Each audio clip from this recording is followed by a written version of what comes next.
know that free agency basically is 4 days for the NFL, right? Sometimes 4 hours. It's not 4 hours.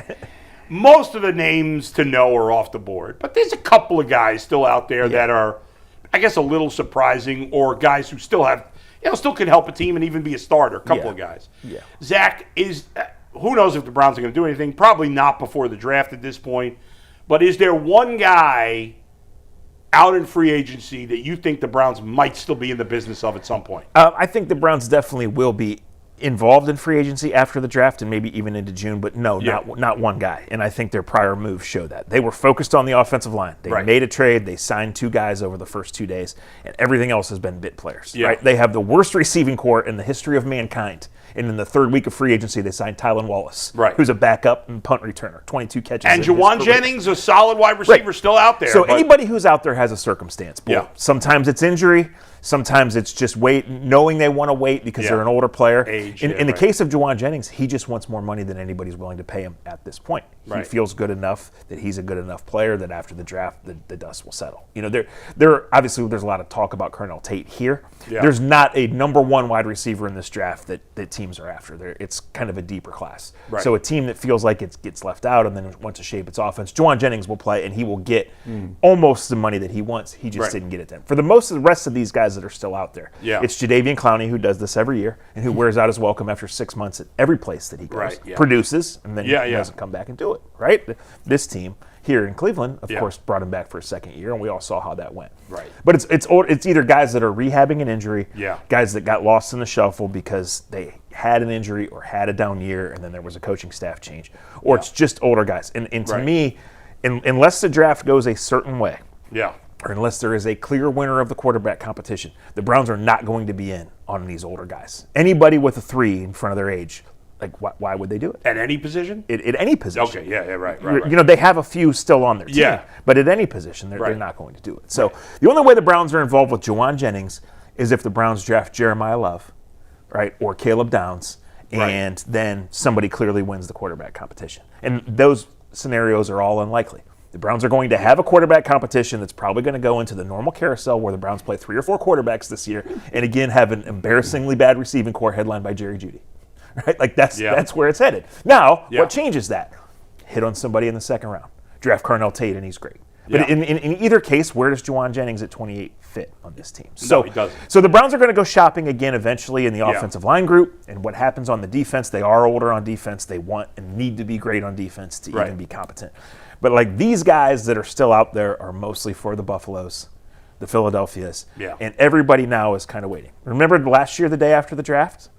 The Browns signed Deontay Johnson. How did that go? That's right. The group that previously brought you Kadarius Toney brought you Deontay Johnson. That's right. So again, for this team and where it is right now, let's see. There are nuts and bolts to be added. There always are. And even last year when they knew they weren't going to be good, they went and got some older safeties. Later, and they just signed a corner from Houston. They've done a lot of just fortifying spots. And some of that is just for the offseason. When they have a mini camp in 2 weeks, they're barely going to have 40 players available for that because it's just the base. Everybody's in a rush here, especially because of the quarterback situation. But this team is in no rush. So we still don't know 2 weeks out whether this draft is really going to say, hey, they're playing for the future, or maybe they're in. And with this defense, I think they are in a little bit. I think they want to be better. But no realistic path to the playoffs for this team. And everybody kind of knows that this is a down the road. Anybody they sign now, I mean, Did you pick a player for this exercise? Yes. Who did you take? Jonah Williams, the veteran offensive tackle. Former Bengal. He was a bust. Yeah, he's played both sides. He's played. If the draft goes a certain way, and if they don't draft a ready-to-play tackle with one of their 2 first-round picks, this guy makes sense. You need serviceable offensive tackle play. And of all the mistakes of last year, they thought Cornelius Lucas and DeJuan Jones at left tackle were enough. And they didn't even make it out of September. No, that was not the case. Just because we had to have somebody for the show, and it's not like any of these guys who the Browns could sign right now, they're not even locks to make the roster. They're not going to be getting a bunch of guaranteed money.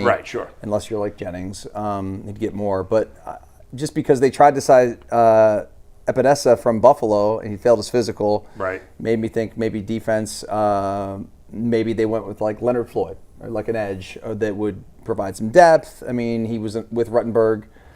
so knows the system. That would be like a name. Again, I don't know that. Zach, I mean, does that make sense? Yeah, I mean, Epinesa is 30. Like, they were willing to do that. They value the pass rush position, even with a slight change in the defensive scheme. So that makes sense. And last year they signed Joe Tryon, and then they traded him. Right. So like, there's value in these guys. But again, it's a really good edge class. So nobody's after these guys until you see the draft. Where are you? Who's your fit? And that's the kind of guy that would fit. Somebody that the defensive coordinator has coached before and knows and says, hey, for these 10 or 12 or 15 snaps that we're asking, if you think a guy like that can still do it, then you go do it. Whether he'd rather play on a contender if he has the option. Sure. Well, if he has the option. And but also, he might not. You also, there's something to be said for playing for a coach that you know and you trust. And, I mean, you get up there in age, you're not even guaranteed to make a roster. So sometimes these coaches bring guys in, like I said, 12 to 15 snaps, and also to have another coach in the room to help the younger players. I think that's something that could be important. But obviously, everyone wants to win, but you also want to get a paycheck too. These guys all play the game, Bull, right?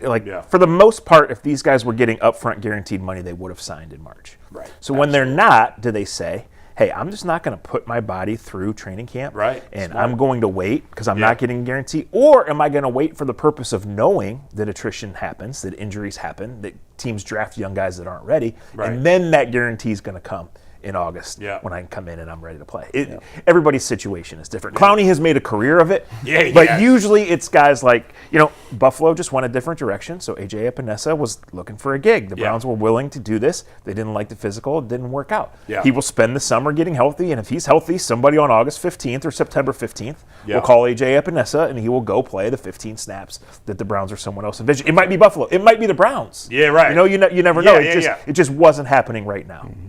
All right, my guy, I'm in the same vein as you, Zach. I went with Taylor Decker, who will get more money, obviously, than Jonah Williams. I just thought, because obviously this is going to happen after the draft, he's still a starting left tackle. He may not be great anymore, but he's still a starting left tackle.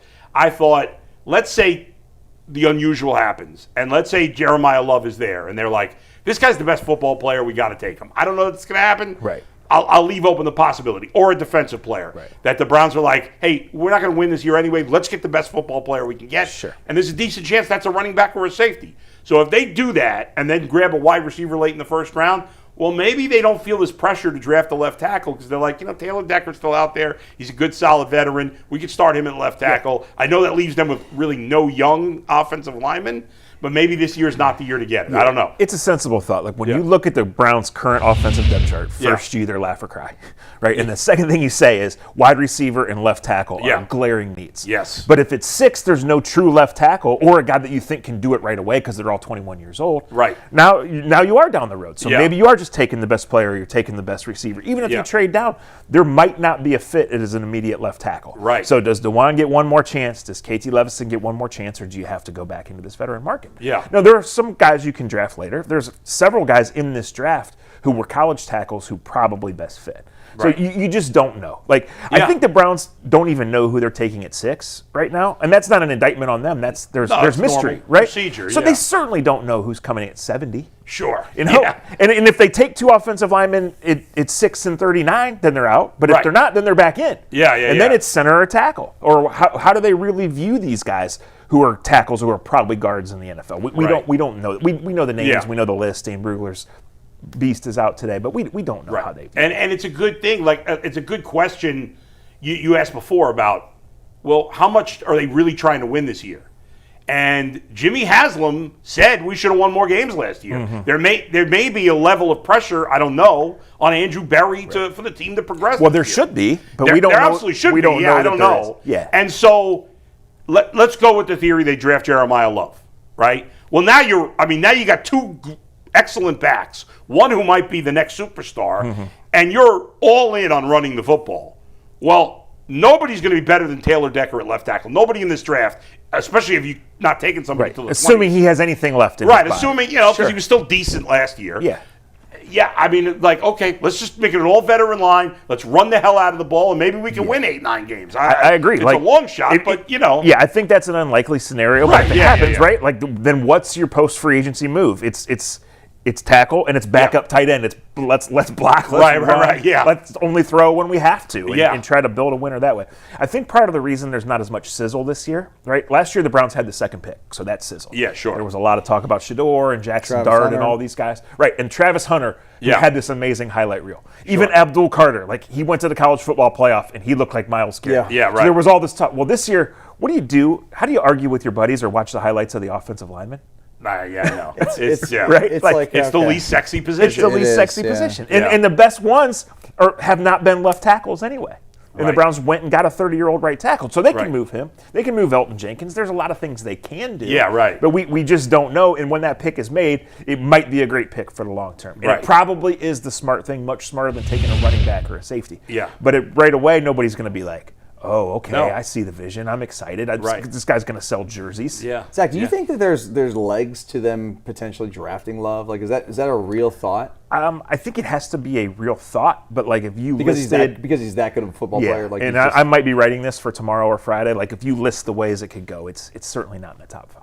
okay. You know, you need to build the guts of the team. Yeah. And he might. There's a good chance he gets drafted before the Browns Sure. even pick. Absolutely. Yeah. Sure. No, look, I know he's highly regarded in scouting Yeah. circles. I don't know for a fact he's highly regarded in the Browns building. I would assume that, Yeah. that he is, right? This guy's played on big stages. He was phenomenal 2 years ago, let alone last year. Like, Right. This is not some guy that just showed up. Yeah, or player yeah. has flaws in his Right. game. Like he's big, he's fast, he's freaky athletic. Yeah. But when you think Is he of like this- Adrian Peterson good? I think he's maybe not not that, but I think that's a similar like body Okay. type comp. I brought up. production comp. I brought up a comp that because Greg Cosell compared him to Bijan Robinson, and I said fair. the year before Bijan Robinson, the Falcons had drafted Tyler Algier, good back. I mean, he's going to start for Arizona this year, good solid back. Yeah. But he's not Bijan Robinson. Right. Quinshon Judkins might be better than Tyler Algier, but he's not Bijan Robinson either. And Bijan Robinson's a phenomenal player, and it's Yeah. also easy to say, what if the Falcons ever won? That's fair. You I know? don't think it's his fault. No, but, right. But yes. Right, yeah. But So yes, I get No what you're one's saying. really ever won with just a running back. I think it's pretty Not clear. recently. Yeah. No. I think it's pretty clear that if the Browns had their choice, they would trade down.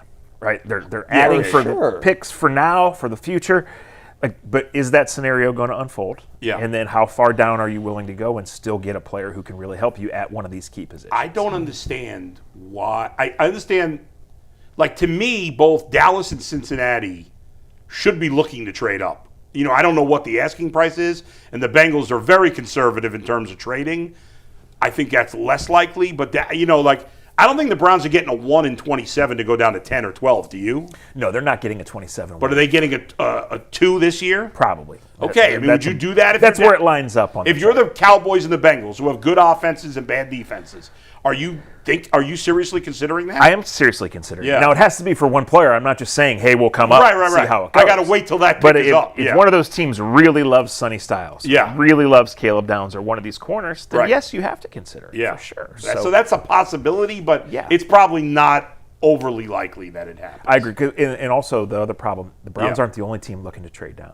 Right? Well, that's true, Arizona yeah. at 3 and Tennessee at 4. They're Yeah. playing for the future. Yeah. They're not one player away, and you can Right. easily make the case they could take a running back, they could take a tackle, they could take a wide receiver, they could take a pass rusher, Yeah. and just build to the future. So Yeah. if one of those guys is there, or those teams make that selection, that's one less blue chip player. Yeah. You know, if a Reese or a Bailey would start to drop, do I think the Bengals and Cowboys are among those teams? Sure. Yeah. We just don't know, how that's going to go at this point. Right.